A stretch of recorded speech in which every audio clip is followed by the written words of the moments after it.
ప్రేక్షక మహాశయులకు మరియు వీక్షక మహాశయులకు నా నమస్సుమాంజలి. ఈరోజు మొదటగా భారతదేశంలోని ప్రతి అమ్మకు మాతృమూర్తి దినోత్సవ శుభాకాంక్షలు. మరియు ఈ సంవత్సరం మాతృమూర్తిగా అవతరించబోతున్న ప్రతి ఆడపిల్లకు నా ఆశీస్సులు మరియు అభినందనలు. ఈ పాటికే మీ అందరికీ అవగతమై ఉంటుంది ఈరోజు నా కవిత దేని మీద ఉండబోతుందా అని. సో ఆలస్యం చేయకుండా త్వరగా కవితలకి వెళ్ళిపోదామా?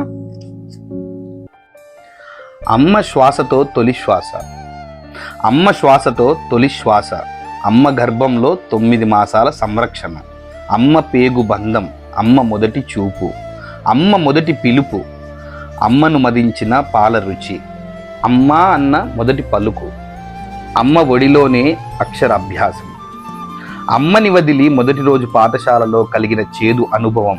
ఇలా అమ్మ ప్రేమ, అమ్మ స్వార్థం, అమ్మ కోపం, అమ్మ ఆక్రోశం, అమ్మ వ్యధ, అమ్మ ఆవేదన, అమ్మ కలలు, అమ్మ ఆశయం, అమ్మ లక్ష్యం, ఎన్నెన్నో మరెన్నో, ఎన్నెన్నో ఇంకెన్నో.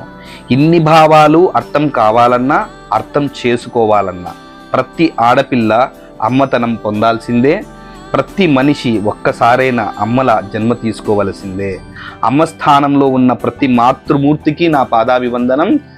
భారతదేశంలోని మాతృమూర్తులందరికీ నా ఈ కవిత అంకితం. మరి ఇందరూ మాతృమూర్తులకు మాతృమూర్తి అయిన ఆ ఆదిపరాశక్తిని ఒక్కసారి మనమందరం స్మరించుకుందామా? మన ఆదిపరాశక్తి గురించి శ్వేతాశ్వతరోపనిషత్తులో 4వ అధ్యాయంలో మొదటి పద్యంలో ఇలా వర్ణించబడి ఉన్నది. ఇదే సృష్టికి మొట్టమొదటి వర్ణన, అది కూడా ఆదిపరాశక్తి గురించి.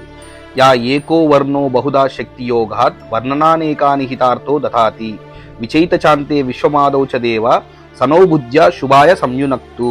తాత్పర్యం: రంగు లేనిది, బహువిధ శక్తి గలది, సృష్టిని అంతం చేసే ప్రక్రియలో అనేక రంగులని సృష్టించేది, అన్నీ ఉద్భవించేది తన నుండే, అన్నీ కలిసిపోయేది తనలోనే, తనే మనకి శుభాన్ని అవగాహనని కలిగిస్తుంది.